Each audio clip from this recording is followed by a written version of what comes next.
Hello, hello, hello. How's it going? I'm Jen and I help women find more time for themselves in order to be better mothers, sisters, friends, partners, whatever it is that we're striving to be and whoever it is that we're striving to look after. I'm also the host of a free Facebook group called Strong Women with Jen. This is a group for women to learn to fill their own cup first and not let the busyness of life keep us from doing the things that we love. There's a link in the post attached to this video if you'd like to join right away.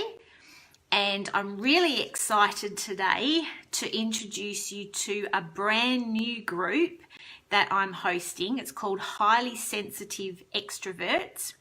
And you'll find out more in this video as to what that actually means.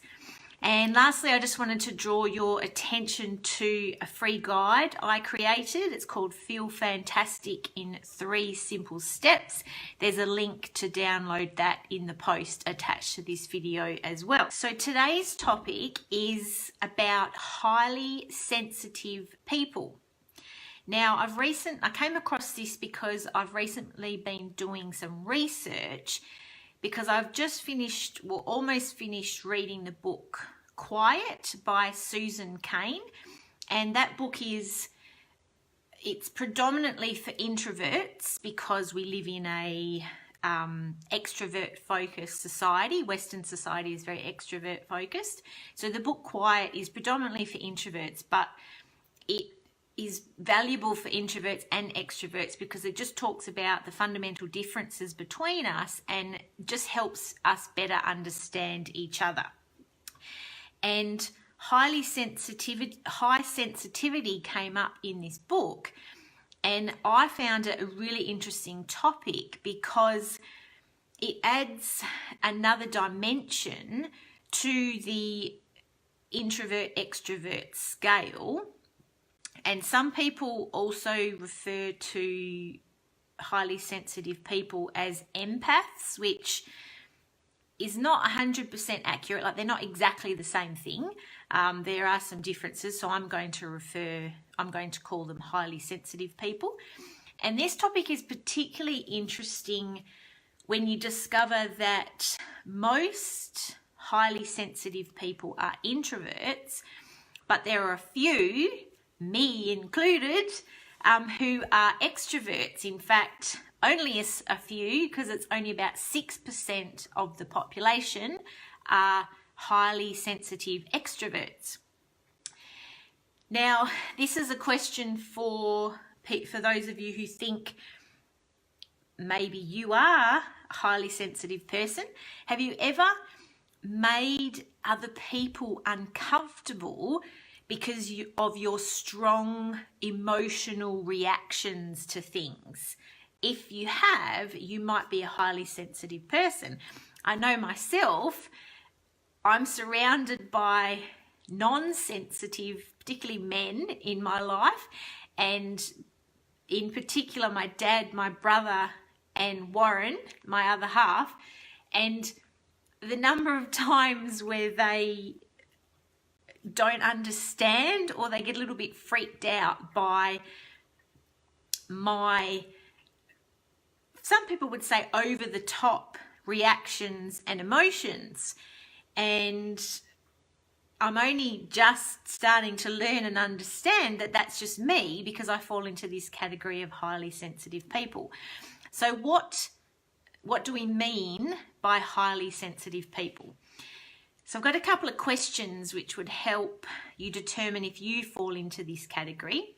So are you easily overwhelmed by things like bright lights, strong smells, coarse fabrics, or sirens nearby? Do you get rattled or stressed when you have a lot to do in a short amount of time? Do you make a point of avoiding violent TV shows? I know for me, where I really notice that, I can't watch anything, even those David Attenborough shows where the lions take out the weakest link in a pack of, I don't know what they're called, like springboks or something.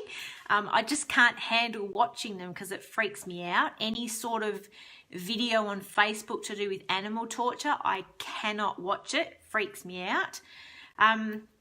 Do you need to withdraw when you're having a particularly busy day? Do you need to take time out and recharge? Do you make it a high priority to arrange your life to avoid upsetting or overwhelming situations? And do you find spending time in nature to be really good for your soul and you feel absolutely amazing? And lastly, do you have what they call a rich and complex inner life? So another way of describing this is there's lots going on in your head and it never shuts off. I know for me, was often says to me, oh my gosh, I would hate to be in your head because it's just all the time, non-stop. So anyway, there's some questions to help you figure out if you are a highly sensitive person. Another way of describing it, or what I've noticed, is that sometimes highly sensitive people, we might be made to feel like there's something wrong with us because we're so different to most of society, because we experience strong emotions and we're very sensitive to other people's emotions and the subtleties in our environment. So it's like our nervous system is highly tuned to everything that's going on around us. And highly sensitive people are quite often accused of being overly emotional or overly sensitive. I've actually even gone so far as to look for a physical illness to explain some of the sensitivity I've noticed, because even I thought something was wrong with me and that I was weird. And so I'm finding doing this research into highly sensitive people so interesting and rewarding because it's helping me understand myself a lot better. Now, one of the big challenges with highly sensitive people is fitting in, basically, because it's a small percentage of society. Now, because we're quite different to the majority of the population, because research suggests that only about 15 to 20% of the population are highly sensitive people. So wanting to fit in is understandable, but it's not going to work because most of these traits we can't hide, and we shouldn't want to hide, really. You're only doing yourself a disservice if you try and suppress these traits that actually make us truly unique human beings. So what should we do instead? Well, I would suggest that the main long-term goal is to embrace your highly sensitive side and be proud of your uniqueness, because we do have a unique set of skills that can help the world and those around us, but that's a topic for another day. So for now, what I wanted to do was just share with you just a couple of practical tips to help make day-to-day functioning a little more bearable, because it's about accepting and recognizing what we need in order to function better. So I've just got a few tips here. So the first one is, don't watch the news or animal torture videos on Facebook. Seriously, this stuff is enough to make a highly sensitive person depressed, highly emotional, and strung out for a week. Trust me, this has been a big shift for me. I haven't watched the news for at least 2 years now. And if it happens to be on in the background or somebody else is watching it, if I stop and I pay attention, I can feel myself start to get, I don't know how to describe it, but particularly if there's bad news on the TV, which more often than not news is bad, So best thing is just don't watch it. Guarantee if there's anything really important going on, you will come across it on your news feed in Facebook, or somebody in your life will tell you about it. Second tip that I have is try to stop keeping up with the busyness of the world. Because highly sensitive people, we actually need a slower pace of life in order to be truly happy. So don't feel, I know myself, I've oftentimes felt lazy because of my need to have time out and have downtime. So I'm only just starting to recognize and accept that that's just what I need to function effectively. So stop trying to keep up with the busyness and the craziness in today's society. The third tip I have is give yourself permission to be your emotional self. Give yourself permission to have a good cry if that's what you need to do, and stop trying to suppress the strong emotions that we feel. Let it go, or let it flow, I should say, and just go with it. Again, potentially easier said than done, because other people can feel quite uncomfortable with our strong emotional side. But the more comfortable you are with it, the easier it will be for other people to deal with, because you'll be able to reassure them, hey, this is just me. And the last tip is, there's heaps more, but I just wanted to give a couple today. So the last one is focus on getting a good night's sleep, because sleep helps soothe our ramped up senses and helps us process our emotions better. So if you're a highly sensitive person, you will really notice the difference if you don't get a good night's sleep. It impacts us a lot more than other people. All right, they're my tips to make day-to-day functioning a little more bearable for the HSPs out there.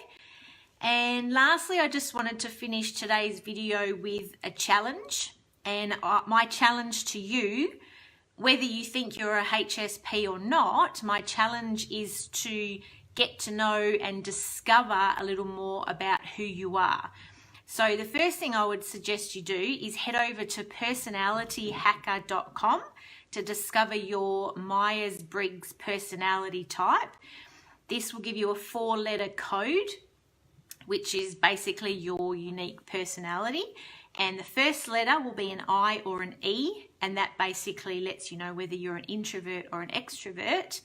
And Personality Hacker, once you do the test, they also give you a bit of a report. So it does actually help you get to know you better. Once you've done that, then head to HS, that's H for Harry, S for Sally, hsperson.com to see if you are also a highly sensitive person. There's a non-scientific test on that website if you want to give it a go. But even if you just have a bit of a read, you'll probably be able to relate, and it will be obvious if you do fall into the category of HSP. So once you've done those two things, so personalityhacker.com to get your 4-letter Myers-Briggs personality code, and then hsperson.com to see if you are a highly sensitive person, then I invite you to share your results in the group Strong Women with Jen. There's a link to the group in the post attached to this video. And if you do this challenge and you discover you are a HSP and an extrovert, I'd love you to join my brand new group, which is Highly Sensitive Extroverts. Again, there's a link to that group in the post attached to this video. And lastly, don't forget to download your free copy of Feel Fantastic in 3 Simple Steps. That's it for me this, what was a sunny Monday. See you in the group. See you next week right here, same time, same place. Have a good one. Ciao for now.